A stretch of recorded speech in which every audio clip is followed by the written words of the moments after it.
Okay, so how about this? How about every year we send it, like the failures of 2023, you put them in a time capsule. Yeah. I don't know. What do you do with it? You put it in cement, or what? You can bury it. Yeah, just bury it in the ground. In the ground, or blast it off into space. So all of our failure will be circling the Earth forevermore. I like that idea. I like it. What are you doing? I'm being orbited by failure. You're listening to the Occupational Philosophers with Simon Banks and John Rice.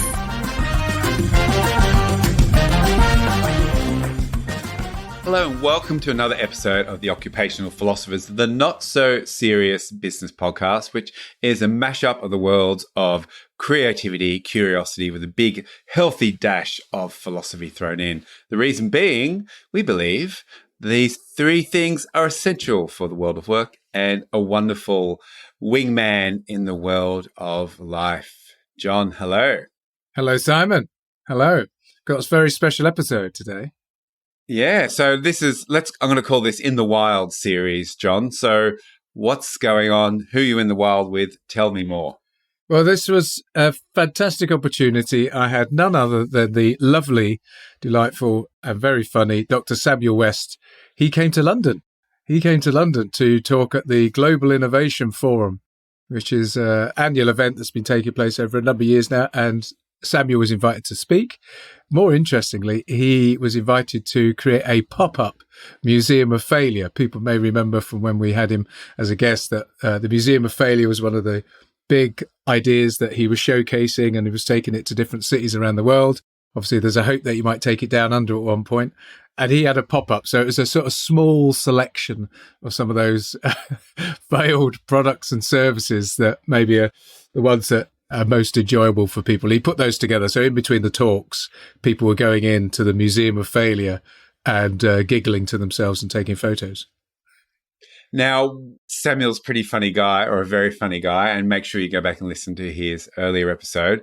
What did you catch up on about? What did you talk about? What can we expect in the next 30 minutes or so? What you can expect, Simon, is something that's a little bit looser than usual because we decanted to a pub nearby to the Global Innovation Forum. And was there some decanting in the pub? There was some decanting of ales in the pub because Samuel was quite keen to have some English ales. So we were supping on English ales. So there's a little bit of background noise as well, but it adds to the kind of atmosphere and the ambience. We chat about all manner of different topics, including his early research into play, which is really interesting to hear the original studies and thesis that he did around play. Then he obviously talks about the Global Innovation Forum, some of the people who caught his eye, some of the themes that were explored in that. He talks about the subject of being too serious and how people need to lighten up. And he reveals who he thinks are the most serious and least fun. So listen in for that. Hope you're not on the list. Yeah. Number one. He also talks about ideas, obviously, because that's at the heart of the Global Innovation Forum. Interestingly, it's the idea about ideas that it's all about execution of ideas that becomes the critical factor. So he talks to that. He also talks about a film by a company called General Magic, and he urges everybody to watch the General Magic film. He'll explain more about that, but fundamentally, it's one of the offshoots from Apple. It was a research and development arm to that organization, and they were left to sit in a shed at the end of the driveway and just create fantastic products, many of which, and most of which, never saw the light of day, but interestingly led to some of the things that we now use some 20, 30 years later. So that's really interesting. He talks to that. John, that sounds like a pretty awesome spot to jump on in the wild with Dr. Samuel West. Enjoy.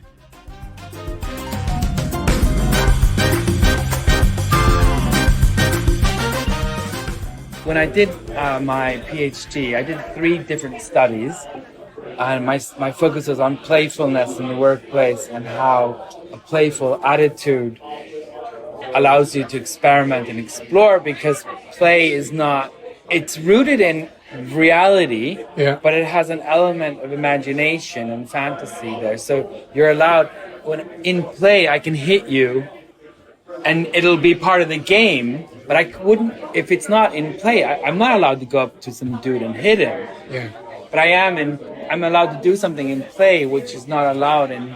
Is that the idea? Because this is the old sandbox thing, isn't it? You play in a sandbox, Yeah. and you can contain the risk. Yes. So in play, it's like we both willingly go into another realm temporarily where we're detached from the consequences. Okay. Like, we can do things in play which we would never allow ourselves or allow each other to do outside of play. Anyway, so I was... And that was the bedrock of your research. Yeah, my original dissertation research. was originally on that. On that, yeah. But focused on how a playful approach facilitates creativity. So, like, if you're willing to have a playful moment with a group or another person, then that allows you to start thinking less focused on the objectives, like whether it's organizational or social.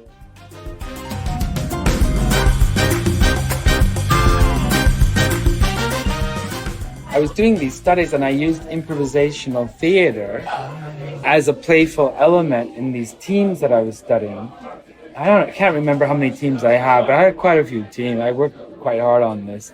And half of the teams were a control group. They got nothing. Yeah. They just got to answer my questionnaires.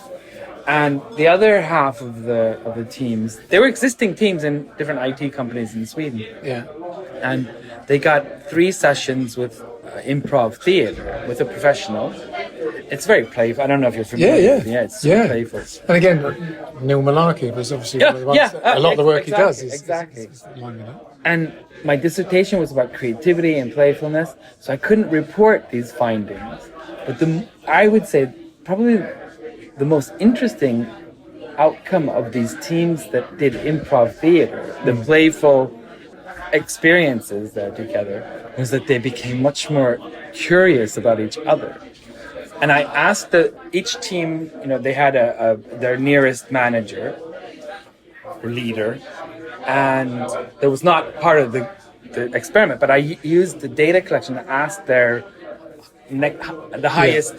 person above them in the hierarchy. In the line, yeah. And consistently from these teams that have done improv theater was, I don't know what you've done to them, but they seem genuinely more interested in each other, how they're working, how they think. And I was like, this is the magic. Screw creativity. This is the real stuff. Yeah, but I couldn't report it. And was the play, because that's the other thing as well, is you can play in the context of a business simulation, could be play, but or would you be having activities that would genuinely play? They would just be playing and doing an improv sketch or something. It didn't matter. No, for this study, I had to be really strict. So it was play within the context of an improvisational improv course. Yeah, it's called Improv for Business or something. It was an improv course, but adapted. But I think it doesn't matter as long as it is a genuinely playful session or activity. The problem is when there's something called Lego play. Yes, serious Lego. Serious play. Serious play, yeah. And no offense to anybody out there, but I hate it. Because they take something that could be playful and it's just operationalized into such a strict, like they take it and they make it decisively not fun. Like, so you're building with Legos. Are you going to put that in the museum of fame? No, they kill me. I have too many friends who like serious play, so I don't know. There's something non-playful about it. It's almost forced play. It is, which becomes it's forced not play, playful. and forced play is not play. Was it? We were chatting to Professor Sophie Scott. So she's a neuroscientist. We were chatting to her, and a lot of the work she does is around laughter. And studies of laughter. And I started to have this idea, and she was saying, look, if you open up teams and people to laughter, that then has some more empathy. They start to then play. Yeah. So I was wondering whether laughter was the gateway drug to play, and play was the gateway drug to curiosity, and on we go. Then you get to the harder stuff. I just think maybe, What should people get hooked on? Well, I've invested in play, so it's play. The answer is play.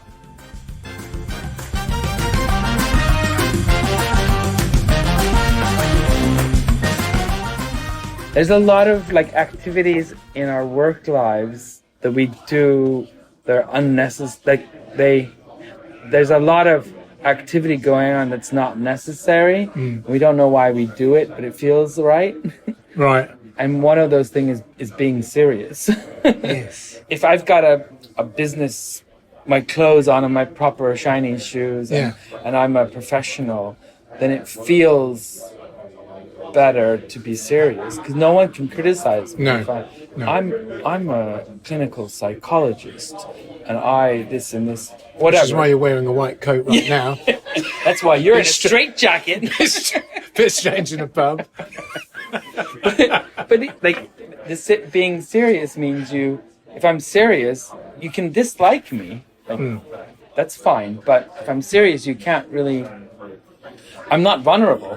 I'm not open. You can hate me. That's fine, but you can never question me in that sense. But if I let go of that seriousness for a while, and I laugh or I'm playful or something vulnerable, then all of a sudden I'm open to criticism, and that's risky. It's loss of control, isn't it? Because laughter, again, the same with Sophie Scott, was, it is involuntary. Yeah. And it's that moment where one has lost control of one's, I was going to say, not faculties, but to a degree. Sort of. What else did I'm curious, what else did she say? I think it was, one of the favourite facts was that rats are ticklish. There you go. Take that one. And mice are not. Oh, I didn't get that. Yeah, there's research that rats are playful. Yeah. But mice are not playful. Yeah, that's interesting. Why am I so serious? Yeah. But be happy to be rat-like. Be rat-like, yes. It's going to be a new sort of rats are ticklish. term of affection. Well, but how do you relate? What do you take? How do you take that discussion with her and relate it to what you're doing? Well, I think it was trying to see if there was some sort of way in, I suppose. So it's almost like, it's like any skill that you might be building. You can't just go in and go, right, okay, guys, jump in the plane, let's start flying. There's some, okay, let's try what the joystick feels like. This is a joystick. Or this is the, it's on the ground or whatever. So I was wondering, the insight for me was whether, as I say, laughter and encouraging them to get to know each other in quite a playful environment was step one. Yeah. Forget everything else. Forget what the intent is. Ignore everything else. All of that. Yeah. And again, you would have that thing of, okay, how does this relate to anything? The serious people. I know. That is a serious question. They put the serious face on.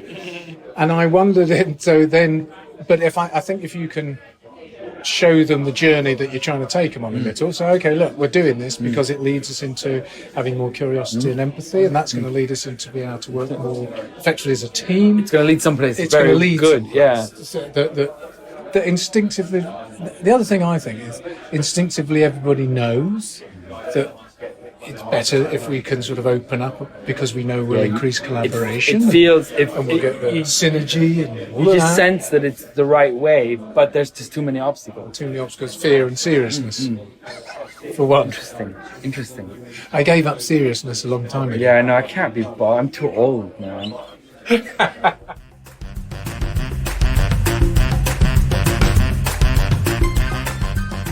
The least fun people to work with, when at least my experience, being a dish them dirty. I'm gonna throw them completely under the bus. So I was working with being a creativity consultant, helping teams and companies be more creative. This is before I got into the whole Museum of Failure stuff, and everyone says oh, but the young people are so creative, and us old people, we should be inspired by the young, and they're so free and they're unburdened by etc. experience and all this.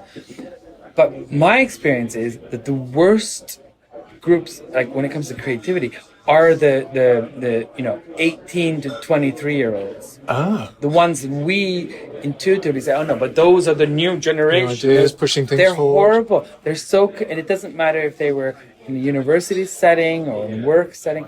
They, as a group, in that age group, are so preoccupied with being an adult and being serious and taken seriously that they have a hard time letting go.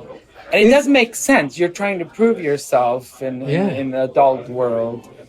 Parties today, I'm too old to be invited to those parties, but the parties today are less fun than they were when we were kids, or younger. Because when we were younger, nobody could film you drunk or film you doing stupid things and destroy your life for a while, you know. But today, you can't really allow yourself to be a complete Could you spot them a mile off when you're in our day? Because they'd be stood in the corner with a camera on tripod and a blanket over their head. Can you stand still while you be daft for 3 minutes? I mean, but there's something there. If your silly moments are captured on film and published for the world to see, yes, of course you're not silly. But if when we were younger, you could actually be wasted at a party, you could do stupid things or whatever, and it was only damaging in the moment. Yeah, the next morning. And maybe a couple of days later. A few phone calls, iron it all out. Can you extrapolate from that? Because that's quite interesting to then current attitudes to failure, about the things that people do feel more exposed or to a wider audience. That means the fear of failure is increasing. I've had some discussions about that. I don't know exactly where to take it, because on the one hand, if you fail now, it can be held against you for in a more powerful way.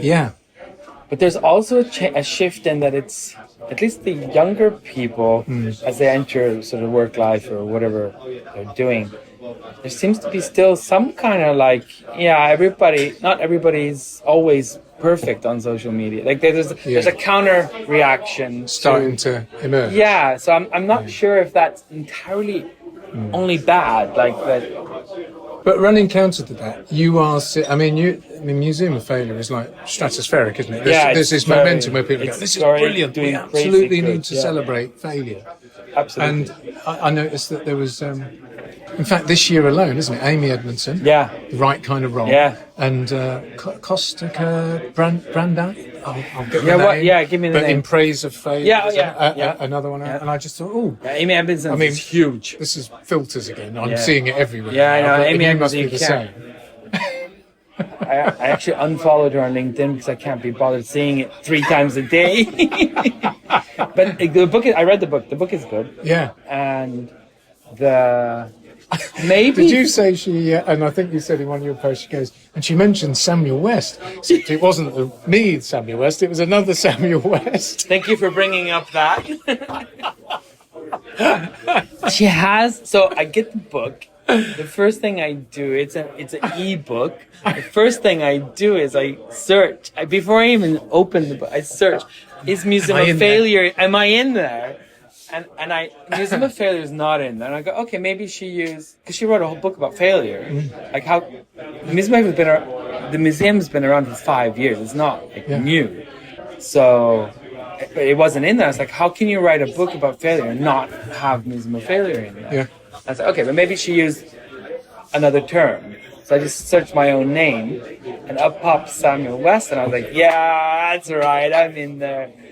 Turns out it's a father of a telecom inventor in the States. I think you need to reconnect with her. Follow her again and ping her. I do follow her. Put a DM in her Twitter stream. I just paused it for a while. She has a very productive PR team. But failure might be... I've heard some people say that a failure, we've reached peak failure. Like there's not much more there and it's going to die down. Do you mean as a planet? As a species? Yeah, but in that case, we're long lost. Your museum might be the only thing left standing in the apocalyptic wasteland. Oh, thanks. Me and cockroaches. You will ultimately win. Yes, it'll be staffed by cockroaches. I don't know. If tickets on the door. If that's what they want, I'm happy. Give the people what they want.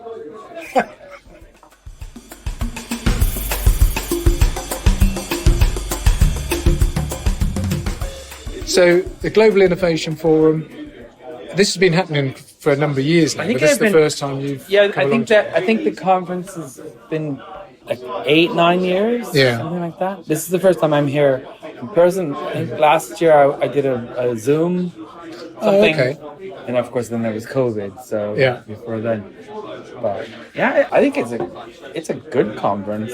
And what's caught your eye? Some of the speakers that are particularly being interesting? As usually in any good conference, it's the people you chat with in between the sessions. Like the main thing.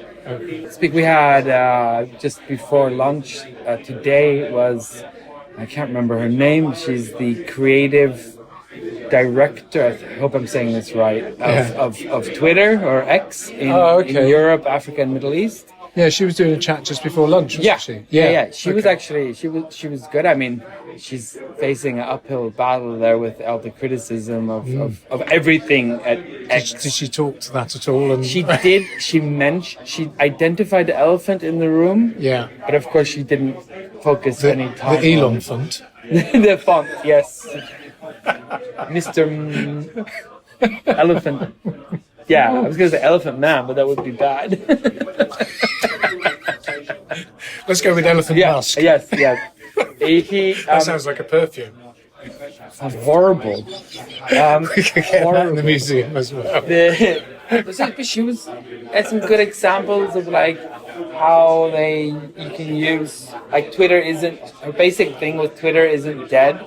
Like it's still an active platform with users and stuff, which was kind of interesting to hear because in my mind, Twitter is, I've written it off. I'm ready to put it in the museum. Yeah. But after listening to her, I was like, no, it's still an active platform. I just don't use it. That's interesting. Just because I was thinking about that, because I think you posted something about when does it go? When does it go in? Yeah. And it wasn't unanimous. People are not. I was going to say because there's different criteria here. Because the idea of it wasn't a failure. It's that somebody's come in and crashed and burned it and sort of dragged it into the mountainside. My thing was, I wouldn't put Twitter in the museum of failure, but maybe the transition from Twitter to a Musk company or the transition from Twitter to X. Yeah. So that I could put that in the failure. But apparently, and I've talked after that poll on LinkedIn, some people have reached out from different camps. Yeah. And I have to say I'm on the line now. I don't actually know if Twitter is dead or not.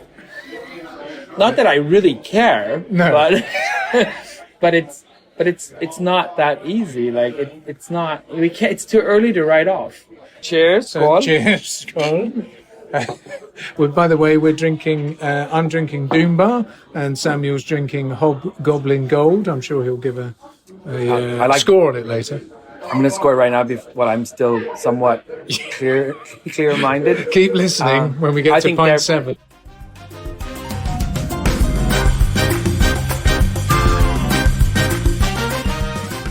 It's also here at the Global Innovation Forum here. They some of the speakers and some of the discussions are like about how ideas are great and everything. Like you can have great ideas or identify gaps in the market or needs. You get all this stuff that you need to start, but like if you don't have the implementation, you're kind of. It doesn't matter how great honestly, it doesn't matter how great your ideas are if you can't execute them.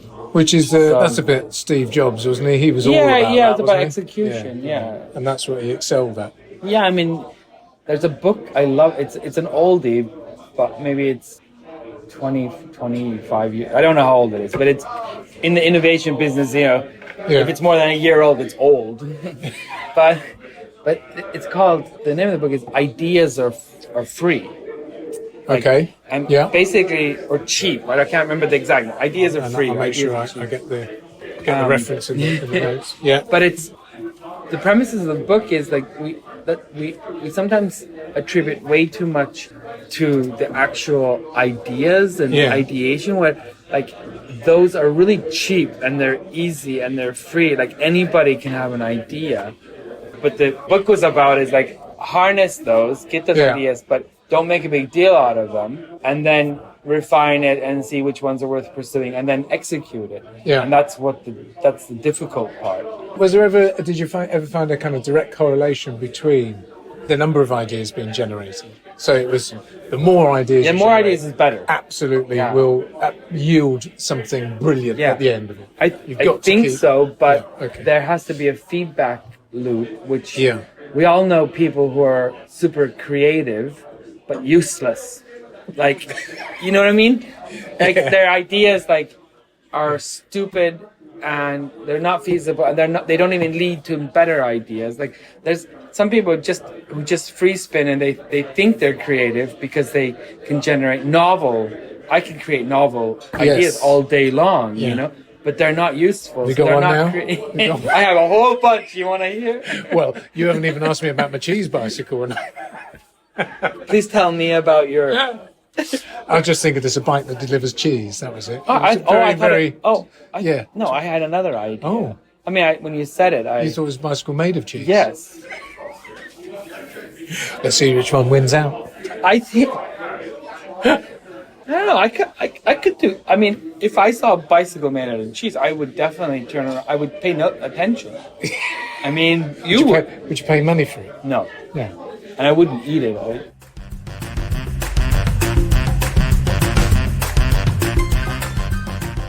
Yesterday, I had dinner with some people from the conference, and two of them were film producers.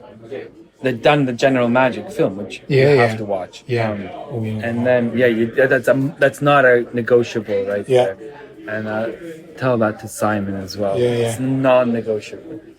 And they were describing how I was curious about the process of, like, how do you, like, I have an idea for a film. That's the easy part. Yeah.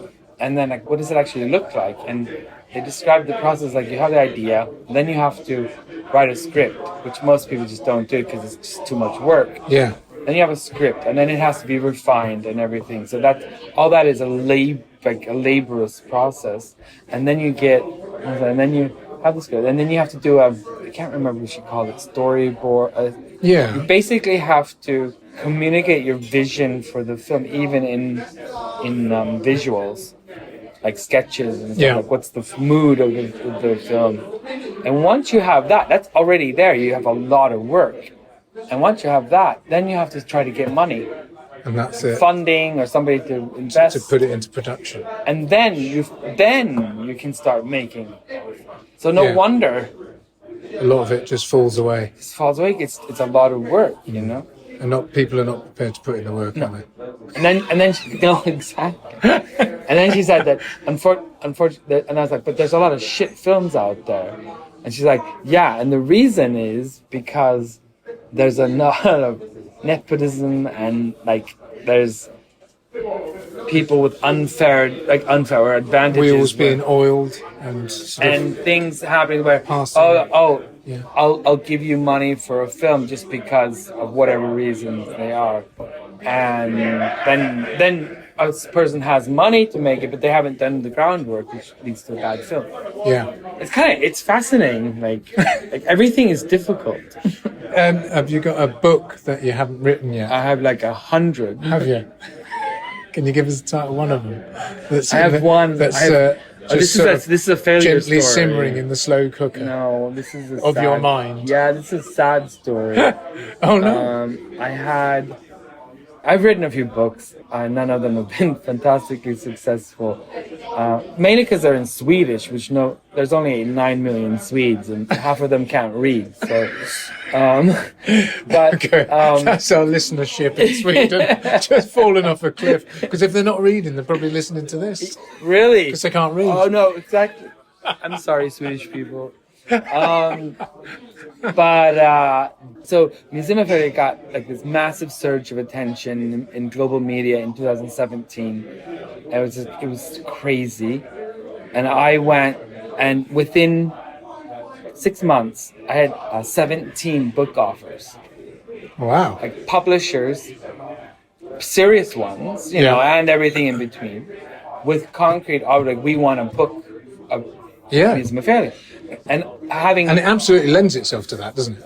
Totally. And the background is because I've written a few books before in different genres, and I know how impossible it is. I know how impossible it is to get a publisher. Like, it's insanely difficult.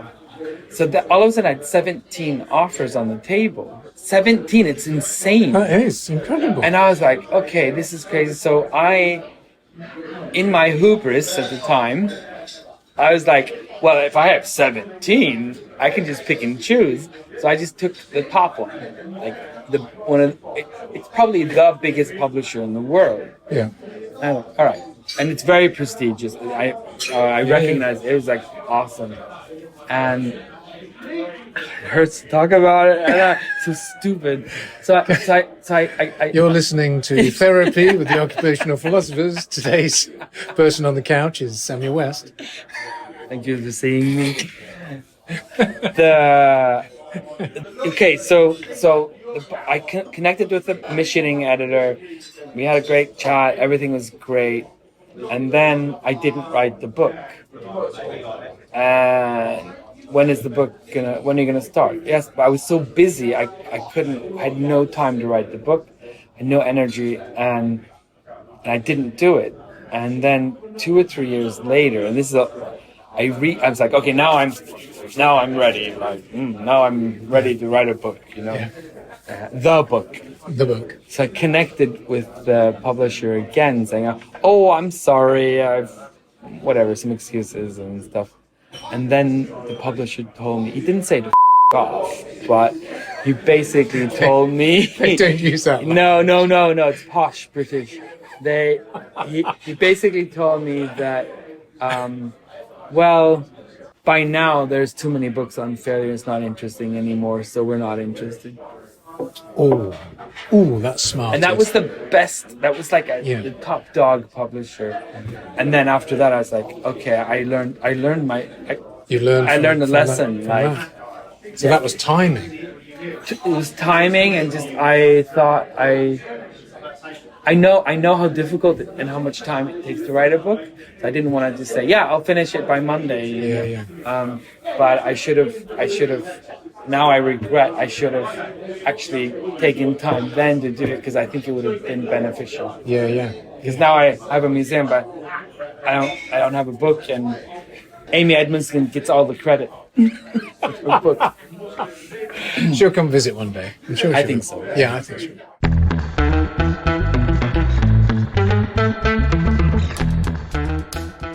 So the Global Innovation Forum, you were saying, kind of feels like your tribe. There's loads of good conversations happening in between. Have they followed some of the themes from the actual talks themselves that have caught your attention? So the themes are so varied. Yeah. But there was one work. So I joined 2 workshops yesterday. One was the General Magic, the movie, or film, about this company that Apple started, where they took the best engineers of the town that developed the Macintosh. They were like rock stars, engineers. Made a company, gave them plenty of money, and said, innovate. And they did. And they kept innovating, but they never produced anything. So the company went bankrupt. But the stuff they innovated is what made our current world, tech world, possible. Like, they actually envisioned the smartphone in the whatever year, it must have been early 80s, or like way back when it just wasn't technologically feasible. Super fascinating film, and the people that made the film now offer workshops to help companies sort of learn from the failures of that spectacular fiasco of General Magic. And I was just inspired. I loved the way they took a film and instead of just having a PowerPoint and some key points to go through and discuss, which that's what I do. Yeah. They used it was more like a culture, like a, I don't know, like you watch a film and you critique and discuss a film. Like a film screening. A film Q&A. It is a film screening with a Q&A about it. It's genius. Nice, genius concept. I want to work with them, so that's cool. Did they? But that's interesting as well. So they innovated a load of stuff, but it didn't then move to execution or anything. They failed to deliver the product. But they ended up with this receptacle of loads of ideas, which people come back and went, they didn't benefit. That's not bad one, and now's the time. Yeah, they invented like infrared technology, then invented the icon. I don't know. The list is huge. Like what they actually foresaw technology-wise, and actually created it. It's crazy stuff. Like back when the technology wasn't ready for them. Yeah. And then each one of those people in the company General Magic, they went on, maybe not all, but most of them went on to, found eBay, LinkedIn, developed the iPod for Apple, all these things. Like they went on to great things. But they all had that common experience of working in a ambitious moonshot sort of company, but also there was no management, there were no deliverables. They screwed up on that part. And so in that regard, does Apple represent a model that's almost managed to connect those two bits together very well? Yeah, well, it wasn't Apple. I know you were saying. Yeah, it wasn't Apple. So yes, they definitely. Rather than leaving them out in a barn at the bottom of the field, they actually go, do you know what? We can have a barn connected to the main building. But what Apple did is they actually, joke aside, they actually put them, like, they were so secretive. Yeah. I'm not going to explain anymore. You have to watch the movie. Yeah, and we'll definitely put that in the show notes.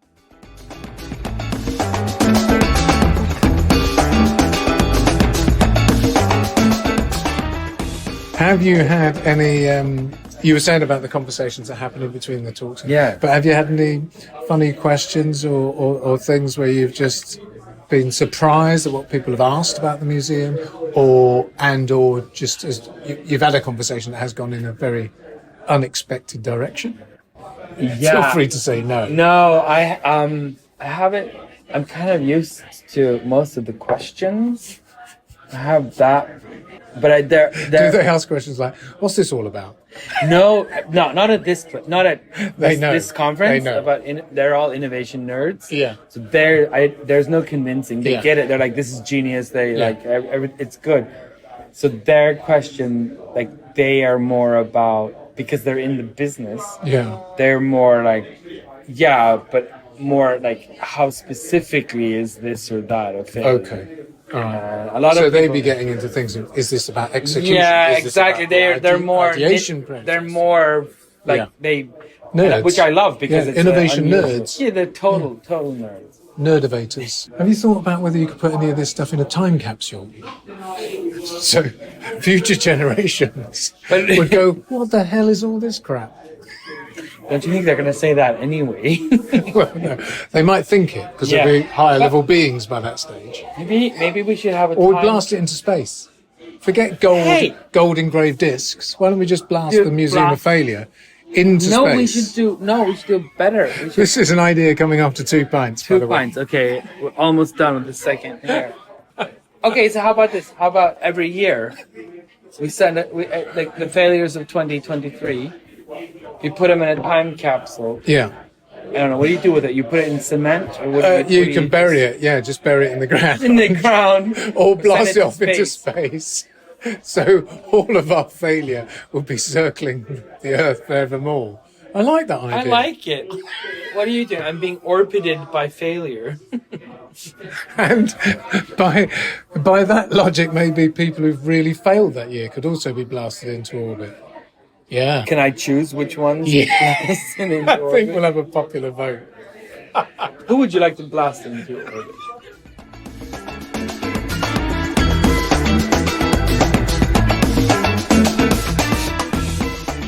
So, the Museum of Failure, again, fantastic response to it. I have two questions. Why does it resonate so much in your mind? And you must be starting to think of what's next in terms of topic and theme that you want to really get under the skin of. Totally. So what's that? Why does it resonate and what next, I guess? I thought a lot about why Museum of Failure resonates, why it's so popular. And I think there's two main reasons. One is that it feels like it's authenticity, because we're surrounded by communication people, spin doctors, PR consultants, and everyone is trying to manipulate and skew any kind of narrative to make the client, the company look good, right? No matter what happens, it's never a failure. It's just a challenge that we've met or something. And I think people, even consumers, are kind of like fed up with all this shiny images of companies and leaders and whatever who just never fail. And it's kind of old, and Museum of Failure comes in and says, this is the reality, and it feels refreshing. So I think it's human, it's real. To err is human, you know? Yeah, there's a shared humanity piece. Yeah, I think that's a huge part of it. I think Schadenfreude, the joy of seeing others fail, or... Yes, Schadenfreude. Schadenfreude, is... It's part of it. It's fun to see people fall down, you know? This is fun Charlie Chaplin and the banana skin. Yeah. That's part of it. I think those two things together, but then there's something also liberating about the whole, you know, if these big multinationals can fail, then we can also fail and try something. Same way we like to see celebrities struggling with the same things we're struggling with, they also take drugs and get fat. So they're just like us. It's okay. It's okay. So I think those are the main things, and then the stories of failure are sometimes they're so varied, so they're actually I think they're more interesting than stories of success, which oftentimes very trite. I think that those are the explanations that I've thought myself, but I've also gotten feedback. Is it because you can gloss stories of success, can't you? You can then cherry pick and then go, oh, and this was the story, and so you're trying to say we did that, this, and this. Whereas failure is a bit more difficult to gloss, isn't it? They try. I suppose. They could say experimentation, iteration. It's not a failure if you. It's not a failure if it. It's not a failure if you call it an experiment. I like that one though. Which is true, isn't it? That is actually the attitude you're trying to. That is what I'm trying to communicate. And what's next? I have so many things I want to do. I'm turning 50 very soon. I'm getting stressed. Like, I want to do so many things. And I'm like, shit, I have to start prioritizing. Like, do you mean things like skydiving, bungee jumps, stuff like that? No, swim with dolphins? No. Those are on the side. You mean something more productive? I just want to try all kinds of. I want to try all kinds of ideas. I have a friend who's it's her idea that I love. It's what I like to do is to do projects where it's it's 2 beers in here. I like to do projects where I can do something that changes people's perspective or assumptions or challenges them. I love that. I don't know if that's art or if it's whatever the creative. I like to somehow with people's minds. Just to have them jar things. Yeah, so that and they it go, doesn't. "Oh, I'm not okay." saying I have the correct path. I just like we get so stuck in ruts. Yeah. And So anything that just lifts them out of something. And go, yeah, "Oh, okay." yeah. I mean, I started Disgusting Food Museum Oh, for that yes. reason. I sold it. I'm not involved with it anymore. But I started it for just to like get people to question those assumptions. Yeah. And the museum is a fun way to do it because it's physical, it's visual, it's discussing food. You can smell and taste it and touch it as well. Fun to curate.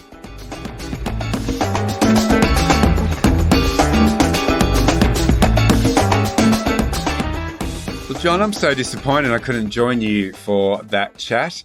I would have loved to have been there. One, I love English pubs as much as anyone. And two, what a funny guy Samuel is. Now, we always pull apart a little bit of what we liked, our little highlights. I love the idea of blasting the Museum of Failure into space. And I really like how he dived into why he thinks the Museum of Failure resonates so well with people. And it does. It's gone all over the world. And as we said, hopefully we'll bring it to this side of the world as well. What about you? Upon reflection, what were your little highlights from that? Well, I was really interested in the early part where he just talked about those original studies, that he really dived into the topic of play, which is something we've talked a bit on this show. And I think there's more to explore there. So I'm interested to go back to that as a topic. So it was nice to hear Sammy talk about that. It's great to hear just how much he sort of felt an affinity to the tribe at the Global Innovation Forum. It was all these like minds coming together, exploring a wide spectrum of ideas and topics that are sort of very much the zeitgeist. So that was really interesting. And the ideas to execution piece as well. That was interesting. Of course, we could all have great ideas, but it's the seeing it through and actually the hard work and persistence and effort that's needed to do that. So yeah, I thought it was great. It was very much aided by the consumption of some ales. I'll publish the tasting notes. And these cheese and onion crisps go really well with a London bitter. And then a nice hobgoblin as a palate cleanser. And I'm going to go and watch the General Magic movie because he's urging that to you and I quite strongly. And I think that extends to anybody listening in. Go check out the General Magic movie. Yeah, interesting on that note of play. I've been rewriting all my keynotes for next year, and I wanted to do one specifically on play, but then play is in every other keynote. So I just mashed it up. So I'm really sort of fascinated by this idea. And it's almost like a dirty 4-letter word, isn't it? I like how it sort of freaks everyone out. The moment you say play at work, it's like, whoo, oh, you've dropped the F-bomb or something. See people run for the doors. So watch the space in keynote land. So look, John, as always, apart from my general sadness and not joining you, great episode. Great to line up that chat. And as always, when we leave here today, when you go out into the world, look up, smile at the greyness or the sunshine, wherever you are in your part of the world, what do we want people to do? We want them to stay curious, have fun, play more, make stuff, and most importantly, date life.